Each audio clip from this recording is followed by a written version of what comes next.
Welcome to Data Skeptic K-means clustering, the podcast exploring the problem, the algorithms, enhancements, and use cases for K-means clustering.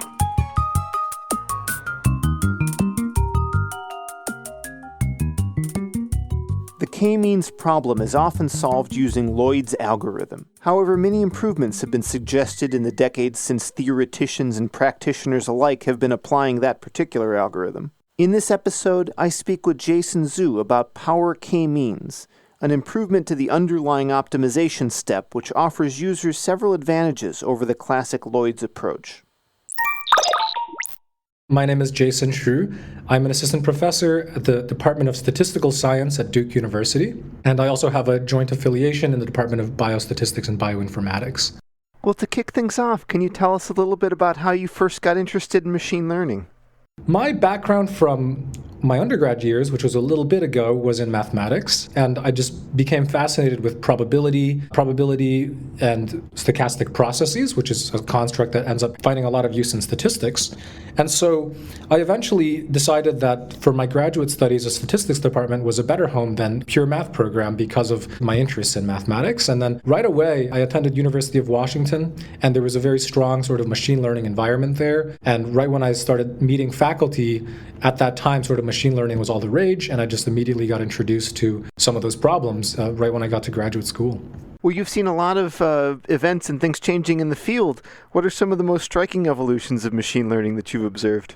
It's hard to say. This field is changing so fast, right? It's a very rapidly moving field. When I first started, I think it was very much a theme to do a lot of Bayesian things, and in particular, something called Bayesian nonparametrics. We've seen that there's been multiple shifts recently. I think, of course, deep learning neural networks is a big thing in the supervised context. And then more recently, I think what is exciting, from my own opinion, is that we see a lot of crossover now. So people that were originally Bayesian are now eventually getting interested in things like optimization, and vice versa. People who are interested in optimization and sort of more classical approaches to solving these statistical problems are interested in Bayesian perspectives for quantifying uncertainty. So right now, there's a lot of work right at that interface, and I think that's really exciting.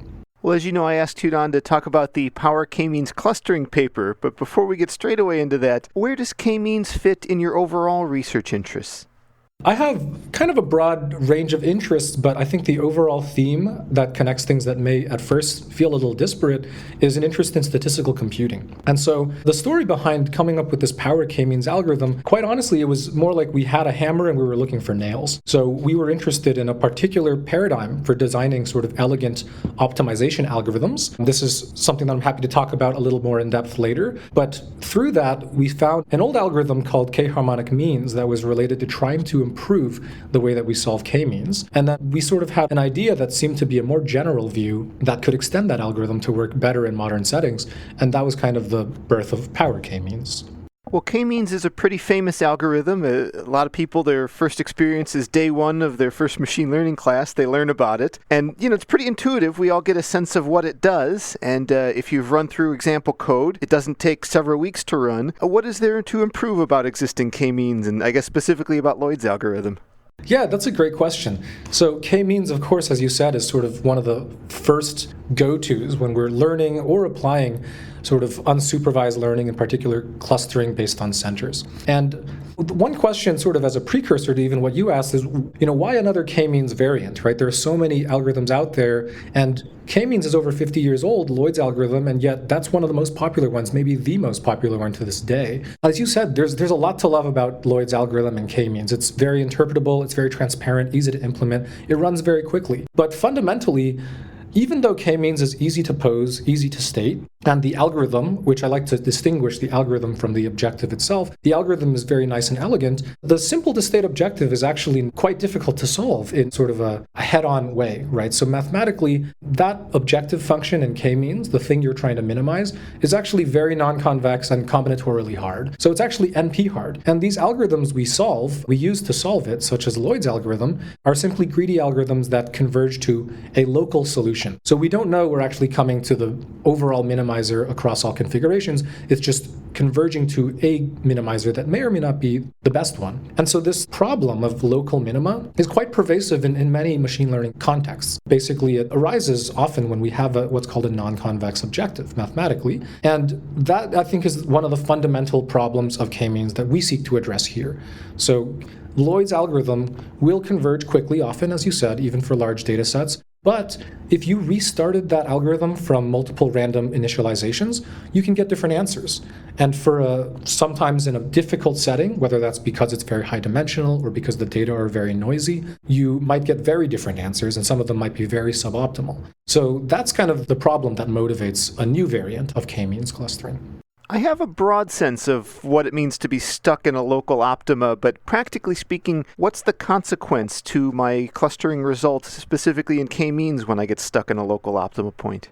I guess in sort of an interpretable way, when you reach a local optimum of the objective function, you simply come to a solution that is sort of better than other alternatives in some vicinity, but not the best. And what that means is you found a clustering configuration that might indeed kind of make sense, the way it has segmented the data based on whatever measure of similarity, usually Euclidean distance. But there could be another one kind of far away. You need to change a lot of things about that would be even better. So I guess it's almost like if you had two clusters that were close together and one of those points on the border, you can maybe switch that class label, and then putting it in one cluster versus the other might improve your objective a little bit. But maybe there's a better solution that really requires rethinking the whole configuration. Maybe two clusters that were assigned as one need to fundamentally be split, and that changes all of your cluster centers. So this kind of thing, it is kind of hard to describe in words, but the short answer is it translates to a different clustering configuration. And the non-convexity, in a sort of intuitive way, means that local optima, kind of getting out of one and jumping to a different one, involves maybe changing the larger scale configuration of your clusters. As you'd mentioned, from different starting points, I could potentially arrive at wildly different clustering results depending on my data set. Are you going to help me get a little bit more lucky initially, or do you help me evolve it along the way? So we are going to do the latter. We're going to try to evolve it along the way. And I think the sort of interesting thing about this perspective is it is complementary to the most popular and most prevalent approach right now, which is indeed to focus on clever initializations, or also called clever seedings. Are there some examples of that stand out from your literature research?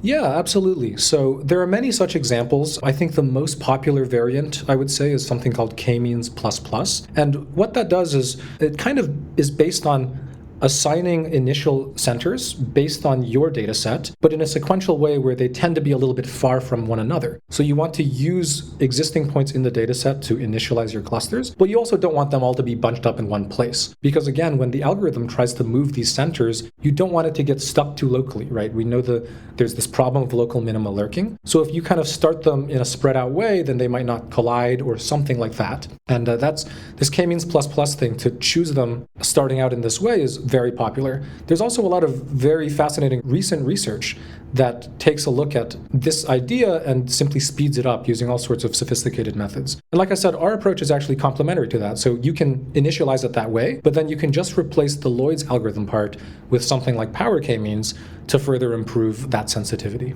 So power k-means is helping out at that key optimization step then. How does it differ from what Lloyd's algorithm does? It is differing. Basically, the fundamental way it differs is that it's going to end up using weights instead of hard label assignments. And then when you compute the centers, instead of a straight average, you will also take some kind of weighted average. And there's sort of a lot under the hood, but it is similar to Lloyd's algorithm in the sense that there really are these sort of two alternating updates that retains a simple structure, right? So people like Lloyd's algorithm because you update labels and then recompute centers, and you alternate until it stabilizes. And a key goal of our work was to preserve something simple like that so that people would use it, and so that, of course, it maintains a low computational complexity. And are you borrowing and changing one step and doing the same as the other, or are both steps changing in power k-means? Both steps change slightly. So instead of the label assignments where you assign, just for context, in Lloyd's algorithm, just for completeness, we usually assign each point a label based on the centroid that's closest to it. And here, rather than looking at all the centers and taking the minimum, we sort of assign weights based on how far they are to each center. And then similarly, those weights play a role in the way we recompute the center averages. So it's like a weighted average. So both the steps are modified, but each step looks rather similar and can be understood in an intuitive way that is mirroring the original algorithm. I like this in part because it feels a lot more probabilistic to me, so capturing some amount of uncertainty in the data as it evolves. Is that the, core intuition you're going for, or is there another way you look at the key insight? Yeah, I would say that is a great way to look at it. Originally, we started just by trying to understand something from a geometric perspective and finding that these power means are a family of mathematical functions that are quite well behaved. But in general, you're absolutely right, sort of the soft clustering nature of this, the fact that it uses all the data and assigns weights, is closer to these probabilistic clustering methods such as the EM algorithm for Gaussian mixture models. And this kind of weight is really using all the data, which in some sense is more closely related to the probabilities underlying the data. I would say, in fact, just getting into a little more detail, which we don't have to go into, this algorithm is designed from a principle called majorization minimization, or MM, which is a generalization of a very popular class of algorithms in statistics called EM, or expectation maximization. And a lot of the popular soft clustering methods, for instance, for fitting Gaussian mixture models and things like that, are designed from EM. And this is sort of a nice general purpose way that is from a similar lens for k-means clustering. But as we see, I'm not making any distributional assumptions like that the data are Gaussian. I'm simply looking at a point cloud and trying to optimize an objective based on closeness. And do we pay any significant cost by taking this more probabilistic approach? I would say we don't take a lot of significant cost in addition. So in some sense, because we were able to design an algorithm that even though there's a lot going on under the hood, the resulting steps is more or less a two-step alternation. It's going to be a similar level of difficulty to implement, first of all. But moreover, those steps are formally basically equivalent to k-means in computational complexity. So we're not taking a lot of overhead. One initial thing we have to do is, the way that this works under the hood is it kind of tries to solve a sequence of smooth objectives that are becoming rougher and rougher and converging to that k-means objective. So another nice thing about this algorithm is, in the end of the day, the measure of fit we want to deal with is the same as the k-means objective. And there's a lot to like about k-means. Again, it's very interpretable. There are many ways to understand it. You can understand it as minimizing within cluster variance. You can understand it in many ways. And so we're going to target that same objective, but the intermediate surfaces are going to be nicely behaved in terms of optimization. And so the one additional thing we have to do is choose a way to move along that sequence of nicely behaved surfaces. And that can involve a little bit of additional tuning, but in our empirical results, we found that it's quite insensitive to that tuning as well. Is that tuning fiddling with the code or a single hyperparameter, or what does a practitioner need to do? Oh, absolutely. It's a single hyperparameter on kind of telling you how quickly you want to decrease this power in power k-means. And this power is kind of the thing that controls the smoothness of each of our intermediate surfaces. And so as far as tuning it, you can fiddle around with just one real number. But in practice, we found that if you don't carefully tune it, it tends to already outperform Lloyd's algorithm. But if you tune it carefully, you can simply, further reap advantages in terms of the amount of gain you get. I've done some work where I tune a learning parameter and I, kind of decline it with time. Will my intuitions from that work carry over and apply here in tuning this parameter? As far as I can see, there's not a direct connection to those kinds of learning rates, and I know what you're talking about, but I think intuitively it works in a similar way, because in something that has such a learning parameter, maybe stochastic gradient descent, the idea is that you want those step sizes to kind of get smaller and smaller to help your algorithm settle down. And in power k-means, we're not quite doing that, but in practice, because as S gets smaller, the power gets smaller, we are seeing that the surface tends to converge in some sense, and we can prove mathematically it converges in a formal sense to the k-means objective. So it will gradually settle down in a similar manner intuitively. On top of a guarantee of convergence, which is certainly nice, do we get any mathematical guarantees taking the power means approach that either aren't there or are improved when compared to Lloyd's algorithm? Yeah, that's also a really great question. There are a lot of different kinds of mathematical guarantees.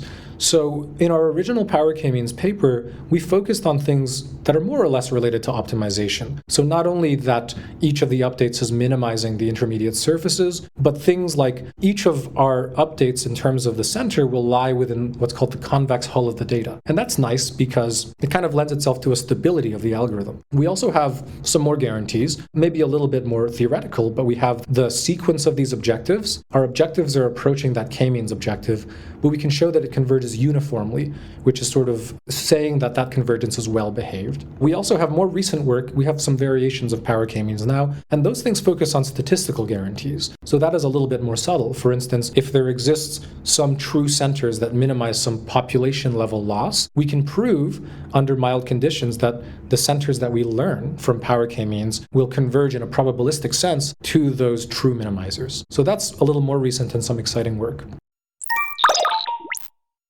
Thanks to our sponsor, ClearML. ClearML is an open-source MLOps solution users love to customize. It helps you easily track, orchestrate, and automate ML workflows at scale. Machine learning is no fad. Your organization is only going deeper on investment. Don't let this be a source of technical debt. ClearML can improve every step in your ML workflow, making it a tool loved by data engineers, ML engineers, DevOps people, and data scientists alike. ClearML is hands down the best collaborative ML tool with full visibility and extensibility. As a contributor on a machine learning team, ClearML amplifies your efforts. As a manager, ClearML gives you the transparency and metrics to guide your team's efforts effectively when you can't get pulled into the weeds. Their solution logs your entire process. Your data and models are versioned, so there's no questions of provenance or audits that can't be done. Model repositories give you a clear view of available binaries, and you can deploy pipelines directly from code. Supercharge your entire development process. Go check out ClearML today. Visit clear.ml to get started. If you're looking to progress into a well-paid, fulfilling career in data science and machine learning this year, Springboard's 6-month data science bootcamp is built on human support and backed by their job guarantee. It's 100% online and on your schedule, with over 500 hours of structured data science and machine learning content, and most of your time is dedicated to hands-on work for a portfolio that will stand out to hiring managers. You're paired with an experienced industry mentor that will meet with you one-on-one every week for technical and career guidance. You'll also have your own career coach guiding you through the job search with behavioral and technical mock interviews, networking training, and more. Springboard's data science graduates average an increase in salary of almost $24,000 a year, and they've been hired by the likes of Facebook, Apple, and Google. Their job guarantee also means that if you don't land a job within 6 months of graduating, they'll fully refund your tuition. Visit springboard.com and use the promo code DATASKEPTIC, all one word, to receive a $750 discount. That's springboard.com, promo code DATASKEPTIC. I'm curious if you had any opportunities to look at this from an empirical point of view also. If we just get a data set or generate some random data set and put algorithms head to head, do you see any novel insights about performance? Yeah, absolutely. So let me give you a little bit of background as far as sort of the related literature. So like I said, we wanted to take a complementary approach to these sort of clever seeding approaches. And computer scientists will call these things wrapper methods because they're kind of an external improvement to the algorithm. So if you have Lloyd's algorithm and you want to start it with a lot of clever restarts, you simply are writing a wrapper function around Lloyd's algorithm, such as that restart code, and then running Lloyd's algorithm. So instead, our method is sort of an internal improvement, which means that we're modifying Lloyd's algorithm itself. But the point of departure for us was an older approach called k-harmonic means. And this was way back in around 2000. So it actually precedes k-means++. K-means++, the clever seeding algorithm, came out in around 2007 and has now become really dominant. But this previous approach, even though it was superseded, was kind of interesting. They tried to do something more geometric. They saw that this minimum function in the k-means objective, the fact that we're looking at the minimum distance from x to among the centers, this thing is sort of similar. This is a little bit vague, but it's sort of similar to the harmonic mean. So there are different kinds of means or averages, and the harmonic mean is one that tends to be sensitive to small entries. So in that sense, it's similar behaved to the min function. But that analogy, again, it's sort of similar, and that starts breaking down as the dimension of your data increases. So we found this empirically. We were wondering, why did people stop using k-harmonic means? And it's because modern data sets, oftentimes you have more than 2 features or dimensions. But what we found in our empirical experiments for power k-means is that we basically are rescuing that good intuition from k-harmonic means, which is to say, replace something kind of very spiky and hard to optimize by something smoother, but extend that intuition so it still works in high dimensions. So our theory doesn't really pertain to the exact dimension of the data, but in our experiments we find that indeed this annealing approach, this smoothing approach, is working really well even as the dimension of the data increases. And that was a really interesting finding for us. In some sense, empirically we find that it's combating the curse of dimensionality, as some machine learners say. Do you credit that with the harmonic mean choice and its greater sensitivity to larger outliers? Yeah, I would say it's related to this, right? So the harmonic mean is trying to be sensitive to the smaller distances, let's say, which is kind of similar to the min function, only really worrying about the smallest distance, aka the closest center in k-means. But when we look at general power means, and you can find the formula in the paper, the harmonic mean is a special case. So I said there's this parameter s, and if s equals -1, that gives you the harmonic average in the formula for a power mean. If you take s equals 1, that gives you the usual average, the arithmetic mean. But what we observed is, well, there's a whole family of these general means for different s's. And so we thought about the classical geometry behind this family, and I guess what we found empirically is that, yes, while s equals -1, or the harmonic mean, can be a reasonable proxy for the min function that appears in k-means, for small dimensions, it stops being such a good proxy as the dimension increases. But other power means for more negative values of s, so larger in absolute value, but smaller values of s, closer to -infinity, let's say, smaller values of s makes it actually a better proxy. So this sensitivity to the small distances is going to give us more discriminative power toward detecting clusters. Well, should a practitioner then select their S carefully in consideration of how many dimensions they have? So like I said, S and the rate that we decrease S is kind of the one additional tuning you might do. And what we did find indeed was that for higher dimensions, sort of wanting to be close to S equals -infinity, which would coincide with the min function, requires a more negative S. So for higher dimensions, you might think, as I tune this in any way I do, I might want S to be more negative. That's something that's a very open question in terms of the mathematics. We don't really know why that is, or we can't really say formally, how should you choose S given a dimension? But that's something that has come through a very clear way empirically. So it's something we're currently investigating. If we're concerned only with the quality of the results, how well they describe the data, not necessarily the investment and computational cost to get to it, just sort of the sheer clusters alone, what are some of the advantages you see that your algorithm is finding over the vanilla k-means? It's kind of hard to say if computational cost didn't matter at all, because in some sense, we like to think of our algorithm as eventually targeting the exact same objective. So theoretically, if we could find that global minimizer, so kind of the globally best solution, then they should coincide. But the idea is, for very complex data, you might have to take so many random restarts and still not have found the best one. And the fact that that k-means problem is technically NP hard is to say that indeed that question of quality is sort of inherently tied with the problem of complexity. And you would kind of run it forever. It can become arbitrarily difficult to find that best solution. So the fact that ours is doing a better job finding that best solution, or perhaps even being able to deliver the best solution consistently among random restarts, which kind of gives us a little bit of faith in that it's finding the best solution, right? Because again, that's something that we can only back up empirically. That is kind of telling us that we are finding better quality clusterings. Well, one of the strengths of Lloyd's algorithm is how long it's been around. It's been implemented in probably every language at this point, and there's a lot of convenient libraries. What does it take to get up and running with k-power means? I mean, if I knew how to make a rockstar algorithm that's used by everybody, I would do it for all my algorithms.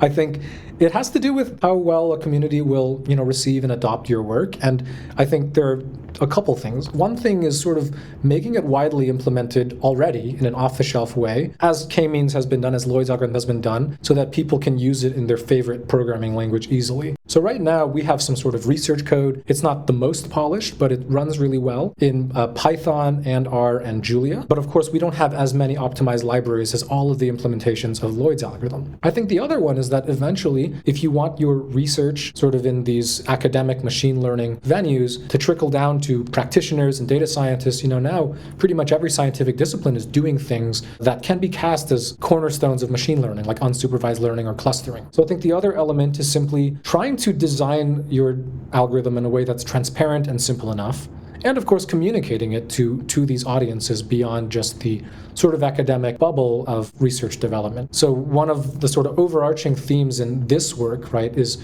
we really did try to do our best in maintaining an algorithm that is at least simple to implement and hopefully almost as interpretable And the fact that it's targeting that same objective will make the goal of the algorithm interpretable, right? It kind of leverages a lot of the nice properties and the sort of well-studied nature of k-means.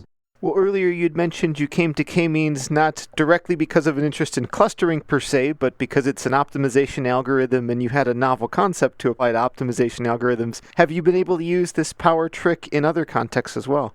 Yeah, absolutely. So, like I said, well, clustering, we've really been able to expand on this because I thought this was such a nice, kind of cute idea. So we've been able to expand this power k-means clustering beyond the simplest context. One is to do clustering simultaneous with feature selection. So feature selection, right, would be, let's say you have a high-dimensional data set. Rather than only finding the clusters in the point cloud, you also want to figure out which of those features or covariates or dimensions, which of those is giving you the most information relevant to detecting those clusters. And so, of course, this can improve clustering itself. You can think of this as just a subroutine to help you find those groups, discover those clusters. But in many scientific contexts, the problem of feature selection is interpretable and a goal in its own right. So if you are, a biologist and you have sequencing data, so without getting into too much jargon, think about having patients and your measurements or the data themselves are kind of gene expression levels measured among thousands of genes. And then your clusters, you're trying to discover different groups based on maybe some kind of disease status. So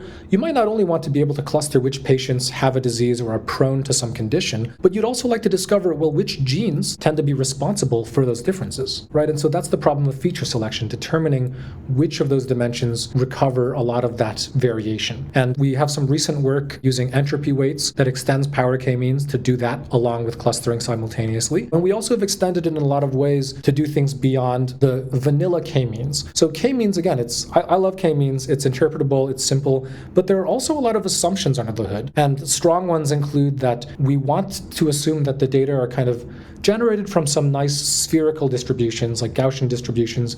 And in some sense, the clusters, we'd like to be able to separate them linearly. When you have kind of rich, nonlinear patterns in the data, there are all sorts of other variations of clustering. Some of the listeners may have heard of spectral clustering, kernel clustering, and we've been exploring some extensions to those. So that's all really great. And very similar techniques. Again, there's underlying this is a principle called majorization minimization. And we've been able to extend that to regression, to estimating covariances, and all sorts of statistical and machine learning tasks where there is basically some underlying structure or constraint that is complicated and difficult to impose mathematically, but this idea of coming up with a sequence of simpler, smoother, well-behaved problems carries over nicely to many of these contexts. And when we're working on, I guess, k-means specifically, as you said, is NP hard, we're never going to, or at least if you find an optimal solution to find the clusters in polynomial time, you've solved a more important problem. So let's assume we haven't found that p equals NP. Are there interesting limits you're thinking about here? Are there, perhaps a horizon or an asymptote we can get to of the, being epsilon close? Or is this always going to be a very open area for research because data sets can have such variety? Yeah, that's a great question, too. I think there are limits basically most directly tied to the kind of assumptions that go on under the hood for each algorithm. So like I said, for k-means, if the data aren't separable in a particular way, then there will be limits to how well you can cluster, because even if you were able to find that best solution, or happen to find it for a given data set, even though the problem is NP hard, the way you formulated the problem may have been not well cast in the first place, right? Because you're fundamentally making some assumptions. The other thing, what your question kind of gets at, is this rich area of literature, at least in the research community, on sort of statistical and computational trade-offs. So sometimes, depending on the signal-to-noise ratio, depending on different factors, you can optimize some objective function to a certain extent, and then after that, the quality of the solution is basically determined by some amount of statistical noise that only depends on the quality of your data in some sense. And so after that point, no matter how good your optimization problem is, no matter if you were able to show that p equals np, there's still an amount of error that's intrinsic to the statistical noise or the sort of data generating mechanism. So there are absolutely some fundamental limits to inference as well. Well, are there other areas of your research or maybe things coming up that you'd like to tease the listeners, related or otherwise? Sure. Like I said, I think it's really interesting to extend this clustering context in a lot of ways. One thing we're trying to do is really look at maybe modern ways to do spectral clustering. And this is something that I guess I'm excited to talk about because it's so nascent. So we haven't really well formed this direction. But I have a colleague who's done some really nice mathematical work on really showing how you can do spectral embeddings in a formal way that avoids a lot of the heuristics that we would have to make in contexts such as spectral clustering. So there are these things, there are subroutines before we do things like spectral clustering that involve choices like running nearest neighbors or choosing a set of representative data points that we would like to avoid and somehow, again, use all of the data so that we don't lose any of that statistical information, which is intrinsic to how well we can do. Another completely, almost unrelated aspect of my research that, well, it may seem unrelated, but again is kind of founded from these ideas of using some modern statistical computing approaches to convert things that were classically not solvable to a sequence of more manageable problems. And so I think a lot of computation falls into one of two camps these days. There's the optimization approach, which is what we've mostly talked about today, and the sampling approach, which is more about drawing data points from the correct distribution that informs your parameters of whatever you're trying to estimate. That's sort of a very high-level summary, and a lot of Bayesian statistics comes from the latter. So a thrust of my research right now is to learn about, I guess, what's called stochastic process models when there's a lot of missing data. And to do this inference about the missingness, in some sense related to imputation, again, gives rise to very difficult computational problems. So we've been using ideas that are kind of related in a way that's not apparent, but loosely related to the thoughts behind things such as power k-means, and applying this to all kinds of models with some great collaborators in systems biology and in epidemiology. Of course, with the pandemic and a lot of explosion of epidemic data and the interest in analyzing those data, we're trying to surmount a sort of long-standing problem, again related to the probabilistic things underpinning what we do. So for epidemic models, there's a lot of mathematical models that don't fully model the randomness in, for instance, how an epidemic progresses or how a cell population evolves. And what we've been doing is revisiting those problems that are, again, classic, but maybe not solvable directly or solved approximately, and really trying to revive good intuition, I would say, very similar to what we did here in k-means, leveraging sort of the classical workhorses of inference, such as Metropolis Hastings, using some carefully designed computing approaches that transfer these long-standing and perhaps intractable problems to newly admit nice solutions. So I hope that's detailed enough, yes. Now, I look forward to following up on that. If listeners want to do the same, do you have any links or places to point them to?